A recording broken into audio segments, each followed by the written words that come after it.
تو تحفظات میں اضافہ اب بتدریج ظاہر ہے ہوتا جائے گا، جو پروسیڈنگز آگے جائیں گی عین ممکن ہے کہ وزیر اعظم پاکستان نہیں طلعت صاحب، یہی میں معافی چاہتا ہوں آپ کی بات، ضروری نہیں ہے کہ ان میں اضافہ ہو.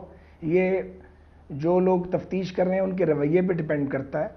اور ہمارا اپنا، یہ میری پارٹی کا خیال ہے اور ہمارے جو قانونی مشیران ہیں ان کا بھی خیال ہے کہ اس پس منظر والے اگر کچھ لوگ تھے تو انہیں نہ ڈالا جاتا جے آئی ٹی میں، کیونکہ غیر جانبدار لوگ ہونے چاہیے.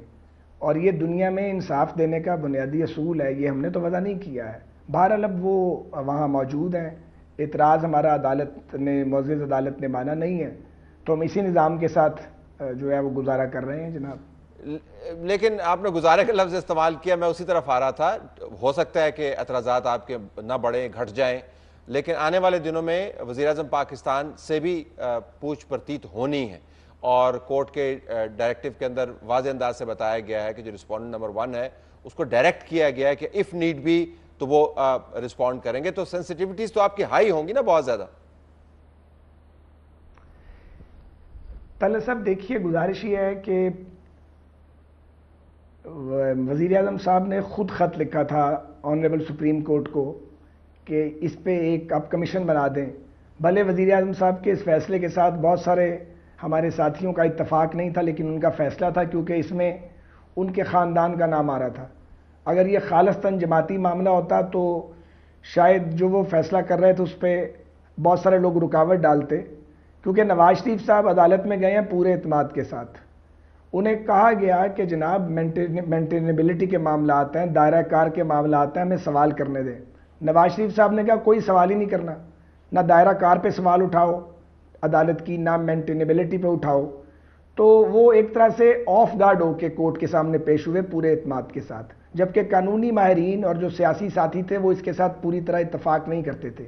مگر چونکہ ان کے بچوں کا نام لیا گیا تھا اور نواز شریف صاحب بالکل کلیئر تھے اور ہیں کہ ہم نے کچھ کیا ہی نہیں ہے، تو کیوں ہم پیچھے ہٹیں. اور دوسری بات یہ کہ ایک ہائی مورل گراؤنڈ جو ہے وہ ایک پولیٹیکل لیڈرشپ کے لیے لازمی ہوتی ہے. اب توقع شاید نواز شریف صاحب کی یہ تھی کہ میں تو گیا ہوں ایک ٹرسٹ کی بنیاد پہ اور ایک ہائی مورل گراؤنڈ کی بنیاد پہ، تو یقیناً ہمارے وکلا نے ہمیں یہ بتایا تھا کہ آپ اگر دائرہ کار پہ بات نہیں بھی کریں گے، مینٹینیبلٹی پہ بات نہیں بھی کریں گے، تو آنریبل کورٹ پروسیڈنگ کے دوران اس ساری چیز کا جائزہ لے گی. اب اس کا کتنا جائزہ لیا گیا کتنا نہیں، میں قانون کا طالب علم نہیں ہوں، لیکن بات آگے بڑھی، خیر جے آئی ٹی بن گئی. تو ہم نے جے آئی ٹی کے ساتھ پورا تعاون کیا. آپ دیکھیے کہ کتنے گھنٹے میاں صاحب کے بچوں کو وہاں پہ بلا کے بٹھایا جاتا ہے، پوچھ گچھ کی جاتی ہے، اس پہ چندہ اعتراض نہیں ہے. ٹھیک ہے، پوچھیں آپ، ضرور آپ کے سوالوں کا جواب دیں گے. لیکن اگر کسی ممبر جو ہے اس کے کنیکشنز کے بارے میں ہماری ریزرویشنز ہوں اور رویہ جو ہے وہ بعض اوقات حدود کو تجاوز کرے، تو اس پر بھی اگر ہم اعتراض نہ کریں تو پھر جائیں کدھر. اور پھر جہاں تک نواز شریف صاحب سے پوچھ گچھ کی یا ان سے کوئی سوال کرنے کا تعلق ہے، تو اگر یہ مرحلہ آیا تو میرا نہیں خیال کہ اس پہ وزیر اعظم پاکستان کو ذرہ برابر بھی کوئی اعتراض ہوگا، کیونکہ ریاستی ادارے جو ہیں وہ دنیا میں سوال بھی کرتے ہیں، انہیں جواب بھی دیے جاتے ہیں. اور اس عدلیہ کو جو آج آزاد عدلیہ ہے الحمدللہ، اس کی آزادی کی سب سے زیادہ قیمت بھی نواز شریف صاحب نے اور ان کی پارٹی نے ادا کی ہے. تو ہم یہ چاہتے ہیں کہ عدلیہ آزاد رہے، فعال رہے، لیکن ہمیں انصاف تو پوری طرح ملنا چاہیے. لیکن ایک فرق میرے خیال میں ہمیں کرنا چاہیے کہ نواز شریف صاحب اگر بلائے گئے تو وہ عدالت کے سامنے نہیں ہوں گے، جے آئی ٹی کے سامنے جائیں گے جو انویسٹیگیشن کر رہی ہے. تو عدالت عظمیٰ نے اس کو امپاور کیا ہوا ہے، لیکن اس کا کام تحقیق کرنا ہے. اور یہ وہ جے آئی ٹی ہے جس کے ممبران کے بارے میں ہم نے دیکھا کورٹ کے اوپر کے سامنے اعتراضات آپ نے رکھے، آپ نے تعصب پولیٹیکل لنکس کا ذکر کیا.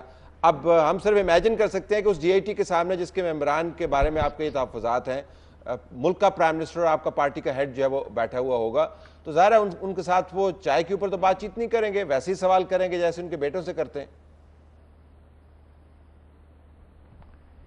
دیکھیے جی، مجھے نہیں پتا کل کیا ہوگا، لیکن سارے معاملے کا تعلق ٹرانسپیرنسی کے ساتھ ہے، شفافیت کے ساتھ ہے، اور قانون میں جو دیے گئے ہیں کہ یہ رویے اڈاپٹ کیے جانے چاہیے ان کے ساتھ ہے.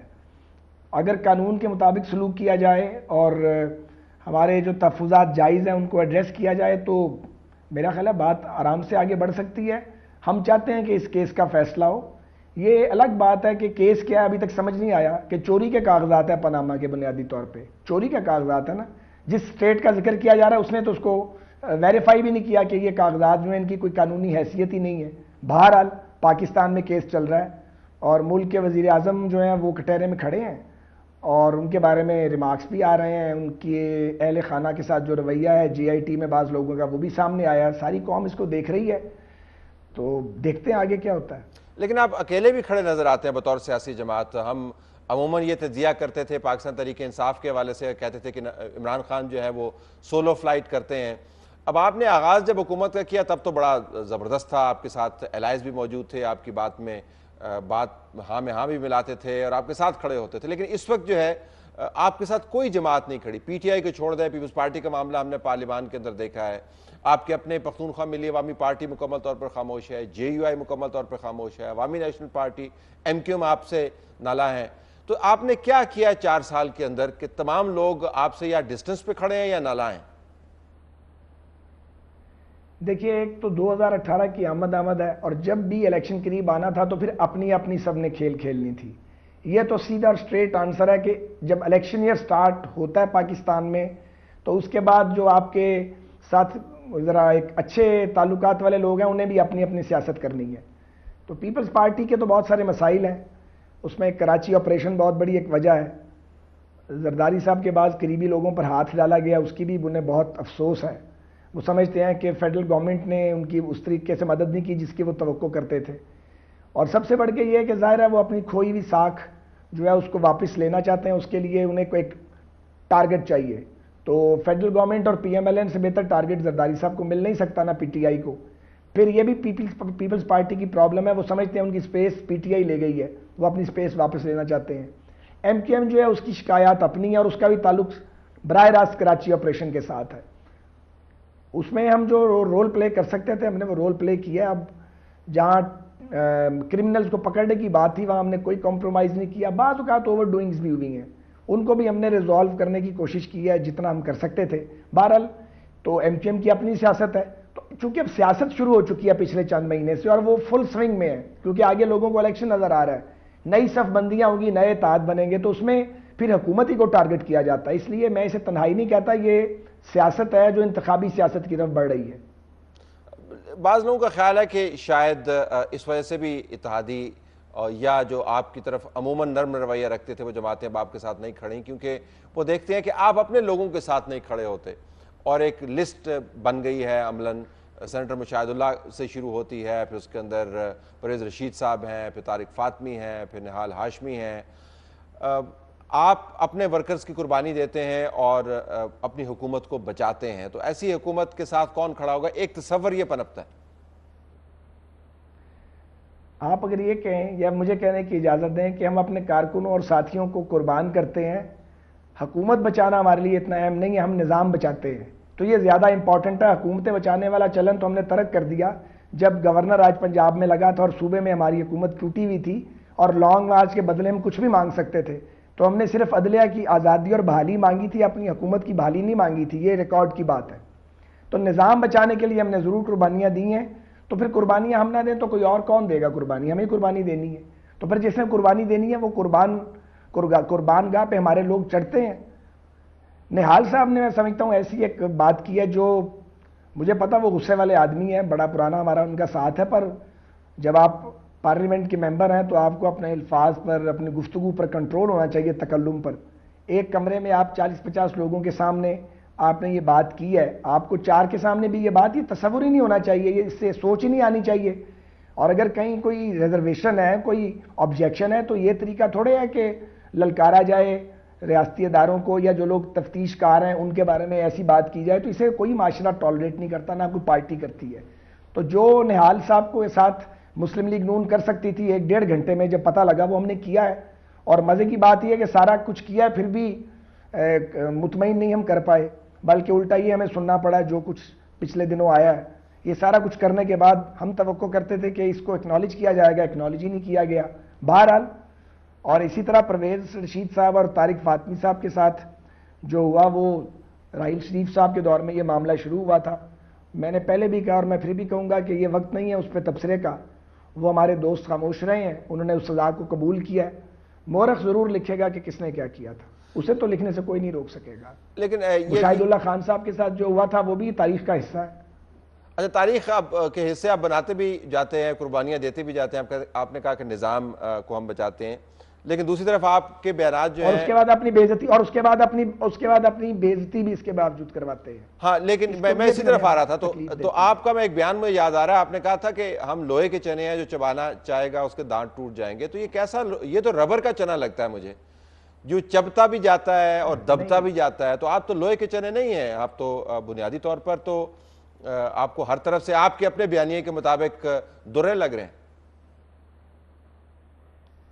دیکھیں طلعت صاحب, گزارش یہ ہے کہ جب میں نے یہ بات گوجرانوالے میں کئی ماہ پہلے کی تھی تو واضح طور پہ میرا روح سخن ہمارے سیاسی مخالف تھے, اور خاص طور پہ عمران خان صاحب اور ان کی پارٹی تھی, کیونکہ وہ ہمیں چبانے کی پوری کوشش کر رہے ہیں, چبانے اور نگلنے کی.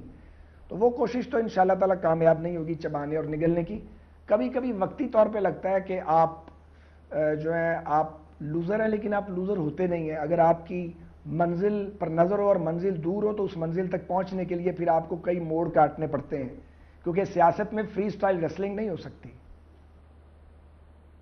اچھا, میں اگر مین پوائنٹ کی طرف آپ آؤں اس کے بعد, اگر تمام معاملات آپ کے قابو میں ہیں سیاسی طور پر, اور آپ سمجھتے ہیں کہ آپ نے بڑا کام بھی کیا ہے, تو اس تمام مسئلے میں سے اپنی پارٹی کو اور ملک کو نکالنے کے لیے شاید جلدی انتخابات کے اندر بھی جایا جا سکتا ہے. اور میں سمجھنے سے قاصر ہوں کہ پی ایم ایل این سے جب بھی بات کرتے ہیں تو ان کے جو بڑے لیڈران ہیں, آپ سے آج ہم بات کر رہے ہیں اس کے اوپر, لیکن ان سے جب بھی بات کرتے ہیں وہ ارلی الیکشن کے اوپر بالکل آ کے وہ بات نہیں کرنا چاہتے.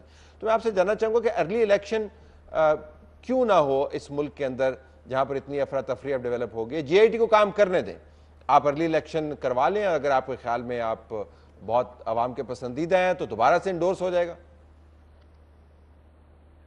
ہم 5 سال کا مینڈیٹ لے کے آئے ہیں. ہم ارلی الیکشن کی جو عمران خان کی یا پیپلز پارٹی کی یا ہمارے سیاسی مخالفین کی خواہش ہے اسے کس بنیاد پہ پورا کریں؟ کون سا گناہ کر لیا جو ہم پورا کریں؟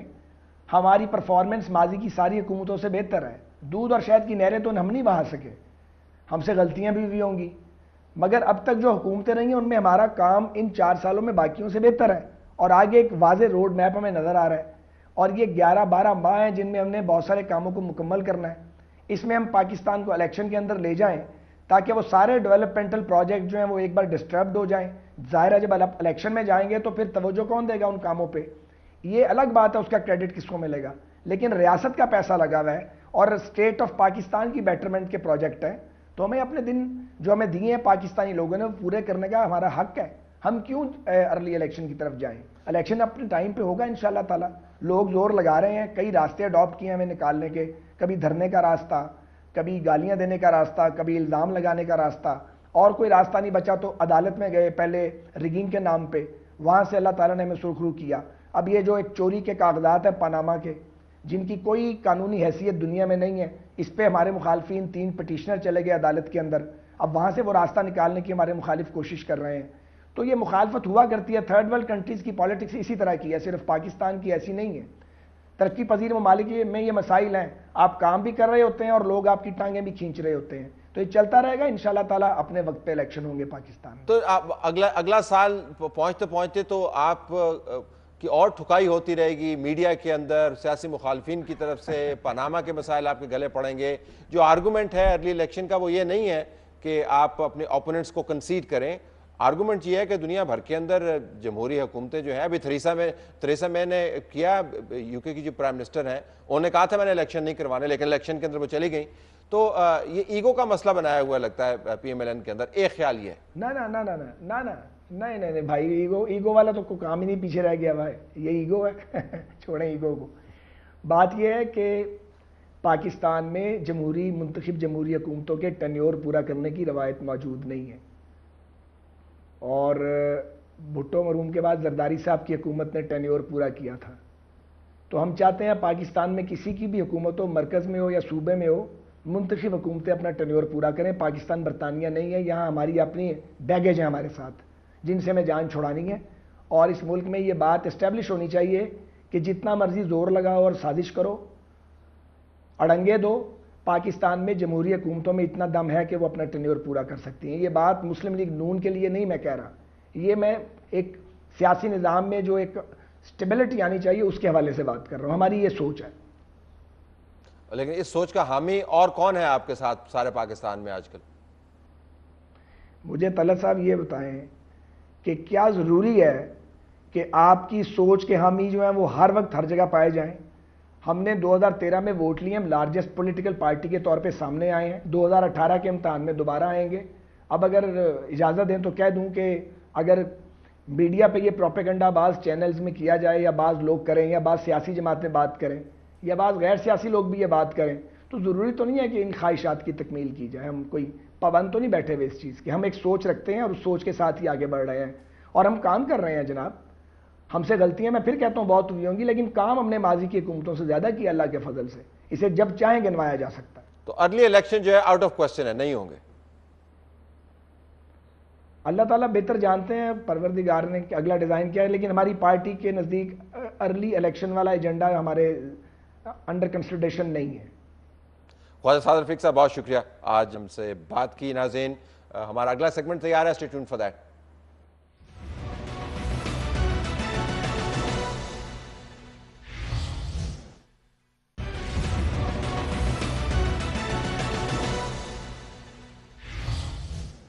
پروگرام میں خوش آمدید ناظرین۔ عمران خان صاحب کا ایک پیٹ جملہ ہے کہ اب میں وکٹیں گراؤں گا۔ اب وکٹیں مخالفین کی گرانی ہے اور مین مخالف ان کا پی ایم ایل این ہے، لیکن ابھی تک جو وکٹیں انہوں نے بہت سی گرائی ہیں سیاسی طور پر، وہ پاکستان پیپلز پارٹی کی گرائی ہیں۔ ہمارے پاس موجود ہیں ڈاکٹر فردوس عاشق امان صاحبہ، سابق وفاقی وزیر، جنہوں نے حالیہ پاکستان تحریک انصاف کو جوائن کیا، اور ایک طویل لسٹ ہے ان پیپلز پارٹی کے کارکنان کی اور لیڈران کی اور فارمر منسٹرز کی جو پی ٹی آئی کو جوائن کر رہے ہیں۔ آپ کا بہت شکریہ جی۔ یہ ذرا یہ بتائیے گا کہ آپ نے پیپلز پارٹی کیوں چھوڑی؟ پہلے تو اس کو طے کر لیں۔ بسم اللہ الرحمن الرحیم۔ طلعت، پہلے تو میں شکر گزار ہوں آپ کی، اور دیکھیں پاکستان پیپلز پارٹی کیوں چھوڑی کئی چینلز پہ میں نے بتایا، لیکن جو ریالٹی ہے وہ یہ ہے کہ اس وقت پاکستان کے جو عوام ہیں وہ جو توقع لگائے ہوئے ہیں پاکستان پیپلز پارٹی کی قیادت کے ساتھ اور پارٹی کے ساتھ اور آئیڈیالوجی کے ساتھ، انفارچونیٹلی بینظیر بھٹو شہید کی شہادت کے بعد پارٹی کی وہ کمٹمنٹ جو ہے گراس روٹ لیول پہ نظر نہیں آ رہی۔ جو گیپ ہے between the worker and leadership, وہ کمیونیکیشن گیپ جو ہے الٹیمیٹلی کرائسس کو جنم دے رہا ہے۔ آپ دیکھیے کہ وہ نچلی سطح کا ورکر ہو، وہ یو سی کا لیڈر ہو، وہ ایم پی ہو یا ایم این ہو، ہر شخص اونرشپ مانگتا ہے اور ہر شخص یہ سمجھتا ہے کہ میری کمیونیکیشن ڈائریکٹ ہو اور میں اپنی پارٹی کے ساتھ، کیونکہ ہمارا رائیولری پنجاب کے اندر جو ہے پی ایم ایل این ہے، پی ایم ایل این کے ساتھ جہاں ہم گلی محلوں میں اپنی اپنی کانسٹیچوئنسی میں دن رات ایک دوسرے کے پولیٹیکل اپوننٹ ہوتے ہوئے ان تمام چیلنجز کو فیس کر رہے ہوتے ہیں، وہ تھانے کے ہوں، کچہری کے ہوں، وہ چھوٹے چھوٹے انسٹیٹیوشنل کلیش ہوں اور انٹرسٹ کلیش ہوں، تو وہاں پہ لیڈرشپ جب اوپر کی سطح پہ بیٹھ کے نون لیگ کی لیڈرشپ کے ساتھ اوورآل نیشنل کنسنسس کر کے یہ طے کرتی ہے کہ بھئی ہمیں آپس میں مل کے چلنا ہے، اور وہ تاثر اور پرسیپشن ورکرز کے اندر کہ یہ تو اوپر کوئی مکمکا ہو گیا اور ہم نیچے پس رہے ہیں، وہ پھر الٹرنیٹیو کی تلاش کرتے ہیں کہ مجھے مکمکا آپ کو لگتا ہے ہوا ہے پنجاب کے؟ اب آپ تو انسائیڈر ہے نا، تو تبھی تو آپ نے چھوڑا ہوگا دیکھیے مکمکا۔ طلعت، بات یہ ہے کہ 2013 کا الیکشن، مجھے یہ بتائیں کہ وہ رزلٹ جو آئے وہ بغیر مکمکا کے آ سکتے تھے؟ پنجاب کے اندر کسی طرح سے بھی مجھے بتائیں، میرا حلقہ تھا نا سیالکوٹ، 5 ایم این اے اور 11 ایم پی اے کی سیٹیں ہیں وہاں، تو مجھے بتائیں کہ میرے ادھر سیالکوٹ میں میاں شہباز شریف صاحب بھی آئے، انہوں نے جلسے کیے، عمران خان صاحب بھی آئے، انہوں نے اپنی پارٹی کے لیے جلسے کیے، ہماری پارٹی سے ناٹ اے سنگل لیڈرشپ کوئی فیس وہاں نہیں گیا، ہم نے اپنے زور بازو پہ وہاں نون لیگ کا مقابلہ کیا، مخالفین کو ہم نے چیلنج کیا۔ اس کے بعد بھی 4 سال سے آپ یہ دیکھ لیں کہ پنجاب میں کیا ہو رہا ہے، اور پنجاب کے اندر جب آپ سیاسی یتیمی کا شکار ہوں، سیاسی لاوارث ہوں، تو آپ بتائیں کہ جن لوگوں نے سیاست کرنی ہے، سیاسی نکمہ پن ہے نا پھر فردوس صاحب، یہ مکمکا تو نہیں، نکمہ پن ہے۔ نہیں، یہ دیکھیں کہ یہ longer interest for own selective personalities جس کے اندر پارٹی نہیں ہے، کیونکہ پارٹی کا انٹرسٹ یہ ہے کہ پارٹی کا جو دما دم مست قلندر کا کلچر تھا اس کو زندہ رکھا جاتا. پارٹی کے کلچر کے اندر مفاہمت آتی نہیں ہے. پارٹی کا نام ہی جو پاکستان پیپلز پارٹی کا جیالہ ہے وہ مزاحمت پہ بلیو کرنے والا ہے. وہ تو اقتدار میں رائے بہت کام. لیکن آپ تو جیالی نہیں ہے نا, آپ کون سی جیالی؟ دیکھیں میں اب میری ذات کو چھوڑ دیں. نہیں, اب ہم تو آپ کی بات کریں گے. دیکھیں بات یہ ہے کہ میں جیالی کیوں نہیں ہوں. کیسے آپ کہہ سکتے ہیں کہ میں کیا آپ کیو لیگ سے آئی تھی؟ نہیں, یہ غلط پرسیپشن ہے. نہیں, پرسیپشن ہے کہ ریالٹی؟ پرسیپشن ہے. کیو لیگ سے نہیں آئی تھی آپ میری اگر بیک گراؤنڈ فیملی کی دیکھیں نا تو 77 میں جب بھٹو صاحب نے سب سے پہلے وہ الیکشن کانٹیسٹ کیا, میرے والد صاحب جو ہیں he was the pioneer of P P P. میں جب کیو لیگ میں گئی ہوں تو میں as a individual World Assembly of Youth کی وائس پریزیڈنٹ تھی. میں 92 کنٹریز کو ریپرزینٹ کر رہی تھی پاکستان کے پلیٹ فارم سے.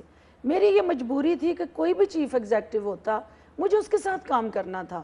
اور میری انفارچونیٹلی کہیں یا فارچونیٹلی اس وقت chief executive of Pakistan was general Pervez Musharraf, اور کوفی عنان جو اس وقت سیکرٹری جنرل تھے انہوں نے لیٹر لکھا تھا ان کو کہ بھئی آپ کے ملک نے یہ سیٹ جیتی ہے. کوالالمپور ملائیشیا میں میرا ہیڈ کوارٹر تھا. تو میں تو پہلے 2 سال جب پارلیمنٹ میں آئی ہوں تو میں چھٹی لے کے آئی تھی. بین الاقوامی حالات کے پیش نظر آپ نے کیو لیگ جوائن کی؟ نو ناٹ ایٹ آل. اس ملک کے اندر یوتھ کو as a youth activist, as a woman activist اور ایز اے سوشل ورکر کچھ کنٹریبیوٹ کرنے کے لیے, کچھ ڈیلیور کرنے کے لیے اور اس سیاسی کلچر کا حصہ بنی تھی جس کے لیبل لگائے بغیر آپ کے ماتھے پہ آپ کے جتنے مرضی طلعت آبجیکٹیوز ڈیفائنڈ ہوں, آپ جتنے مرضی اپنی نیشنل کاز کے ساتھ کمیٹڈ ہوں, اس ملک کے اندر آپ کو لیبل چاہیے ہوتا ہے ان بیوروکریٹک ہرڈل سے اوور کم کرنے کے لیے. تو مجھے وہ لیبل جو تھا اپنے لوگوں کے لیے, کیونکہ اس وقت تھی کاف لیگ نا, اگر اس وقت کوئی اور جماعت میدان میں ہوتی, یہ تو کوئی جدہ چلا گیا ہوا تھا, کوئی کہیں چلا گیا ہوا تھا, تو پاکستان تو اس وقت لاوارث کسی اور جگہ پہ جو اس کو لیڈ کر رہا تھا, میں نے تو اس کے ساتھ کام کرنا تھا. لیکن میں صرف یہ جاننا چاہ رہا ہوں کہ وہ کیو لیگ ہے جس کو بینظیر بھٹو صاحبہ نے اور زرداری صاحب نے بعد میں قاتل لیگ بھی کہا, اور وہ ان کے ساتھ بعد میں کولیشن میں بھی آئے. وہ ٹھیک ہے, وہ ان کا اپنا. میں صرف یہ جاننا چاہوں, میں ذرا جیالہ پن اسٹیبلش کرنا چاہتا ہوں. جیالہ پن یہ تھا میرا کہ پیپلز اسٹوڈنٹ فیڈریشن فاطمہ جناح میڈیکل کالج, میاں صاحب 95 میں وہاں تشریف لے کے گئے, 95-96 میں, تو وہاں اخبارات نکالیں تو میاں صاحب کا راستہ جس نے روکا, کیونکہ اس وقت بھی میں being a student leader union president ہوتے ہوئے ہمارا رائٹ کرش ہو رہا تھا. کانوکیشن میں ہم سے جونیئرز کو ڈگریاں دی جا رہی تھی, سینئرز کو اگنور کیا جا رہا تھا. وہاں پہ بھی پالیٹکس ہو رہی تھی مسلم لیگ ڈاکٹر ونگ کی, تو وہاں اس کانوکیشن کو سب سے پہلے میں نے روکا تھا. پرائم منسٹر صاحب بغیر ڈگریاں دیے وہاں سے آئے تھے. تو اور اب بھی راستہ روکنے کے لیے آئی ہیں پی ٹی آئی کے؟ دیکھیں آف کورس ہم نے, ہمارا پولیٹیکل رائیولری نون کے ساتھ ہے.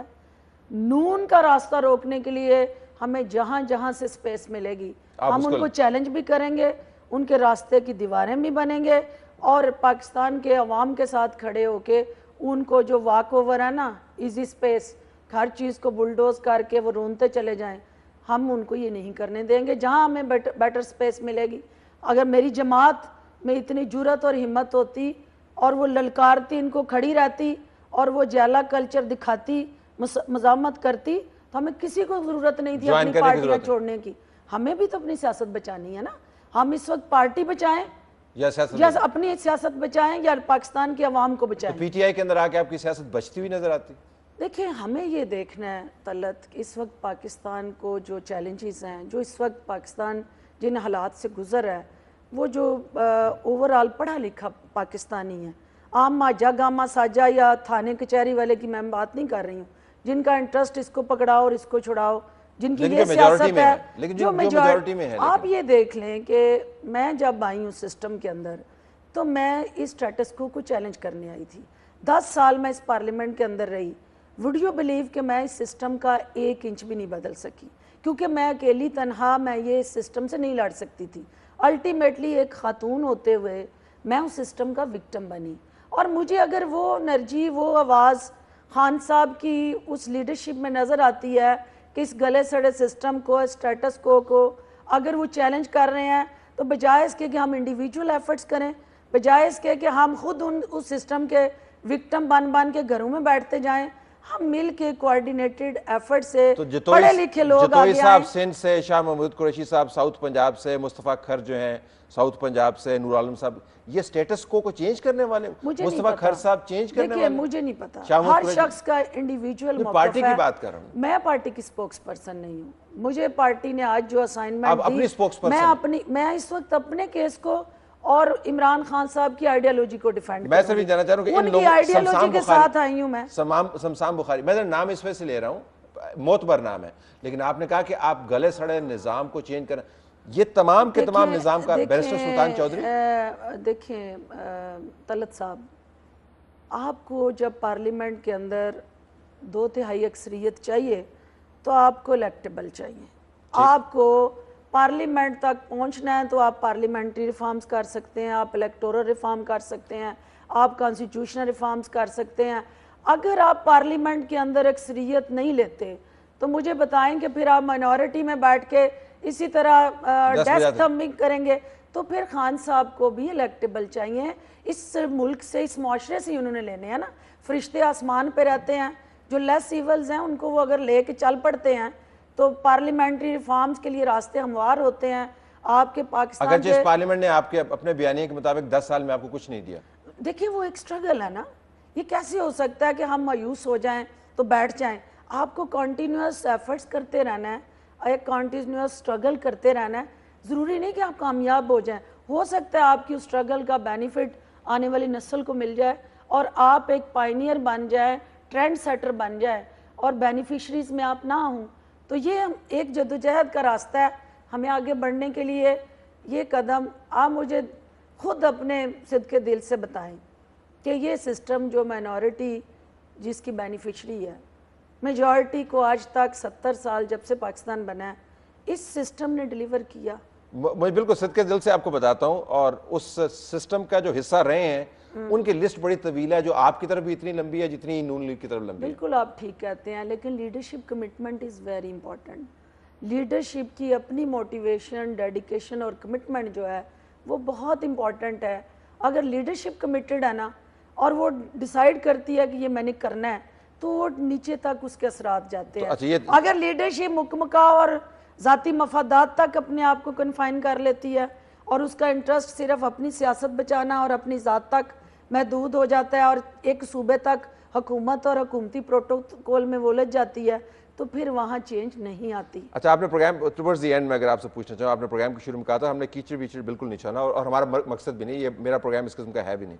لیکن اب آپ نے پرویز الہی صاحب کے ساتھ کام کیا، پرویز مشرف صاحب کے ساتھ کام کیا، زرداری صاحب کی پارٹی میں آپ رہیں، بلال بھٹو سے بھی ظاہر ہے آپ کا رابطہ، اور عمران خان صاحب.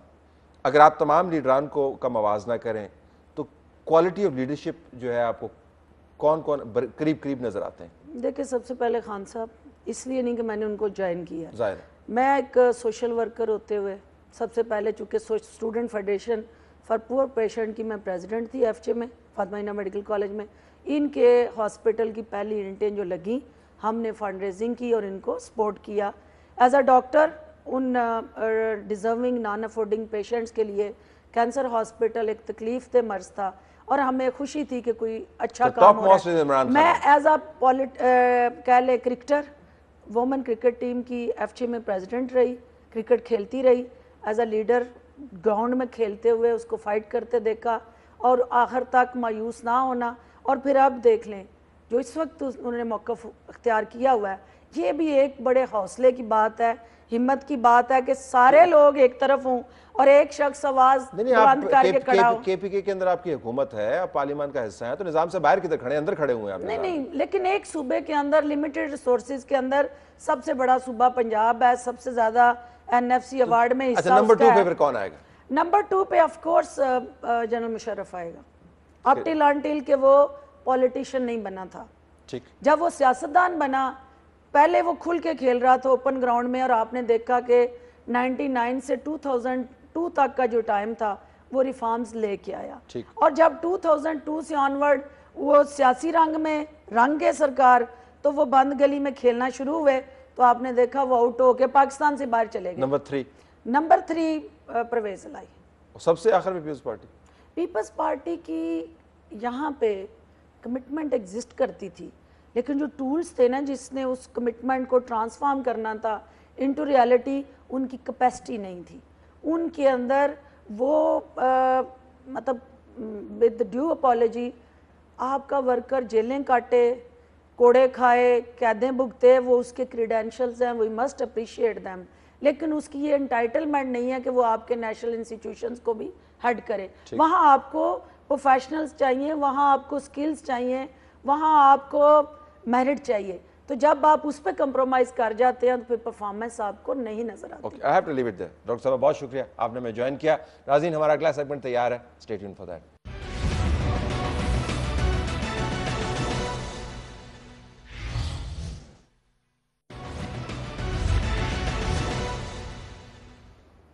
آئے ناظرین اب بات کرتے ہیں اہم نقطے کی. تتا پانی کے مقام پر لائن آف کنٹرول کے اکراس پاکستان کی جوابی کارروائی کی صورت میں 5 ہندوستان کے فوجی ہلاک ہوئے. آئی ایس پی آر کے بیان کے مطابق یہ کارروائی اس وقت کی گئی جب مسلسل 3-4 دنوں سے ہندوستان کی طرف سے ایک وائلیشن کا پیٹرن ڈیولپ ہو رہا تھا. یاد دہانی کے لیے پچھلے 3 سال کے اندر ہندوستان کی طرف سے 1000 وائلیشنز باقاعدہ رجسٹر کی جا چکی ہیں. 2016 کے اندر ان وائلیشنز کے نتیجے میں پاکستان کی طرف 46 سویلینز شہادتیں ہوئیں اور بہت سے ایسے لوگ زخمی ہوئے جو مکمل طور پر معذور ہو چکے ہیں. آج کی کارروائی اس لحاظ سے بہت اہم ہے کہ ہندوستان کے اندر ہندوستان کی پوسٹ کو نشانہ بنایا گیا، ان کے مورچے جو ہیں ان کو تباہ کیا گیا. ایس پی آر کے بیان کے مطابق 5 فوجی بھی ہلاک ہوئے. ہندوستان کی طرف سے ابھی اس کے اوپر رد عمل نہیں آیا، لیکن رد عمل آئے گا ضرور. ہمیں چوکنا رہنے کی ضرورت ہے. کسی طریقے سے وہ وجہ بنا کر یا وجہ کے بغیر پاکستان کے اندر کارروائیاں ضرور کرتے ہیں، چاہے وہ دہشت گردی کی کارروائیاں ہوں یا لائن آف کنٹرول کو اور جو بارڈر ہے اس کے اوپر وہ ایکٹیویٹی اپنی بڑھائیں. بالخصوص چوکنا رہنے کی ضرورت ہے کیونکہ ہمارے نارتھ ویسٹرن سائڈ کے اوپر افغانستان کے اندر حالات مزید خراب ہو رہے ہیں.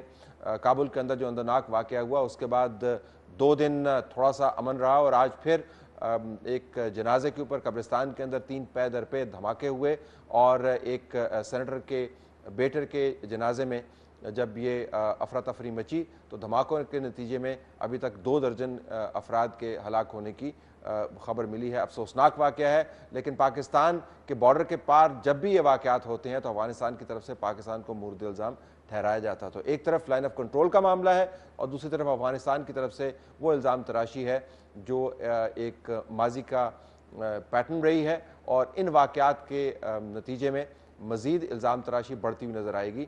تو ہمیں دونوں اطراف کو دیکھنا ہے. یہ ہمارا آج کا اہم کا نقطہ ہے. ناظرین ہماری طرف سے یہی کچھ اجازت چاہتے ہیں. اللہ حافظ.